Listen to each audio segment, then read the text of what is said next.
Hi and Assalamualaikum everyone, and to my beloved lecturer Ms. Ida Suhaini. I'm Izzati, a third year student from School of Computer Science.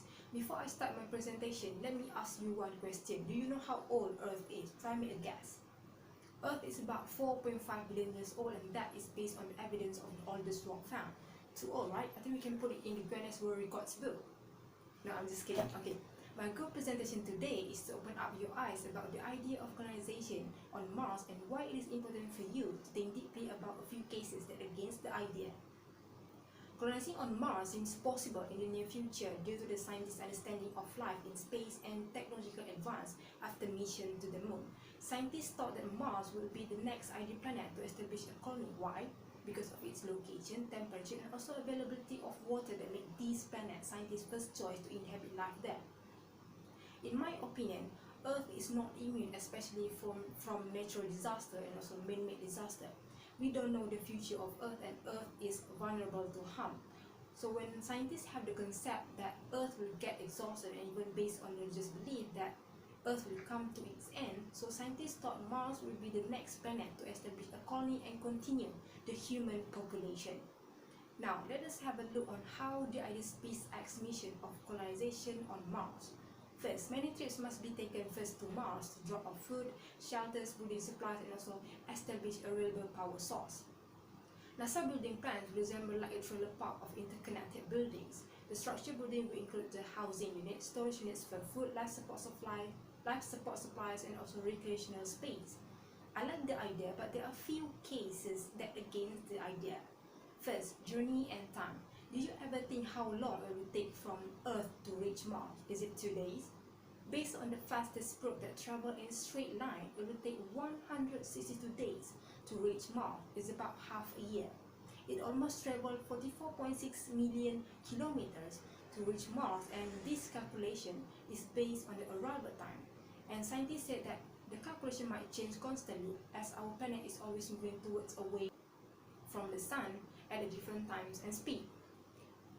We are now in 2020 and Earth has 7.8 billion human population, and that seems impossible to transport all humankind to Mars, which will take many years of transportation. I think it's going to be a big challenge to transport humans safely to far away from Earth. Anything could go wrong with the journey to Mars, and there are high probability of the spacecraft failure system.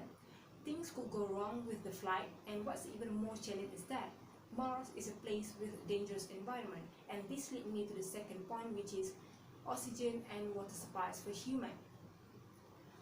Let us have a look on Mars' atmosphere, or we call it as a Martian atmosphere. It is toxic, made up of 95% of carbon dioxide, 3% of nitrogen, 1.6% of argon, and traces of other gases, including oxygen, will be totally less than 0.4%.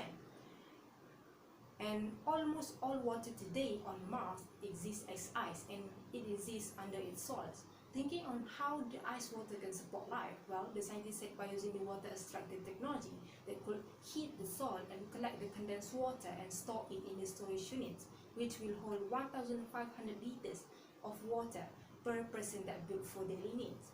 Oxygen will be split out from that water and turned into a breathable air. Then I question myself, how the scientists can guarantee that oxygen and water can be produced constantly on Mars? Is it just by using water extractor technology? Okay, when we are on Mars, we are going to depend on machine to extract water from its soil, which machine might end up collapse or failure. And we are going to die because there will be no oxygen produced. Remember, it is not feasible to transport supplies like water, natural gas, fuels, or even oils continually from Earth to Mars. So this is the issue of oxygen and water supply that all of us need to think deeply. Mars has a dangerous environment, and its atmosphere is opposite of our human nature. We cannot change Mars to be like Earth, and it is hard for us to adapt on Mars with no natural main source of oxygen and water. Now let's move on to the robot issues. There are many robots has been developed on the early stage of Mars exploration, but I would like to focus on these three first: Axel rover, MMSCV, and the Robonaut. It's a great robot development, but this robot has a main problem, which is communication. The problem to send a command from Earth to to Mars is about 20 minutes delay. Imagine if you are on Mars, depend on them, but they receive a command for 20 minutes delay. How is it going to be your life? Is it going to be smooth? Are you going to put trust of your life on machine?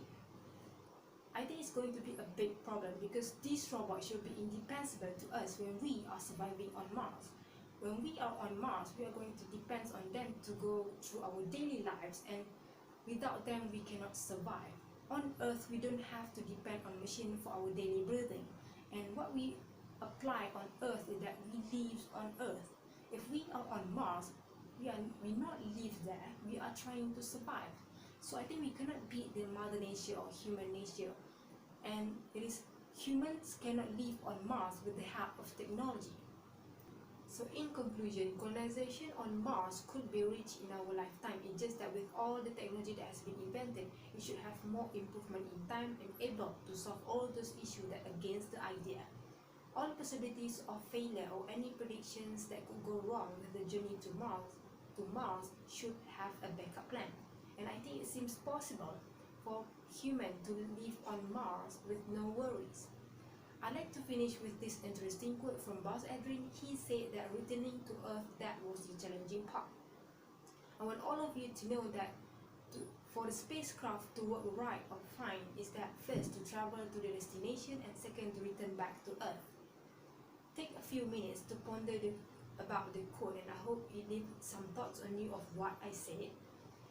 To close, I'd like to ask you to do one thing. Please take 2 minutes and leave your thoughts on the Google provided below, on the description below. Share your thoughts. Either we should continue the exploration on colonization of Mars, or we should preserve the Earth and improve the sustainable technology and community. That's all from me. Thank you for lending your ears to listen to my. Stay safe and take care.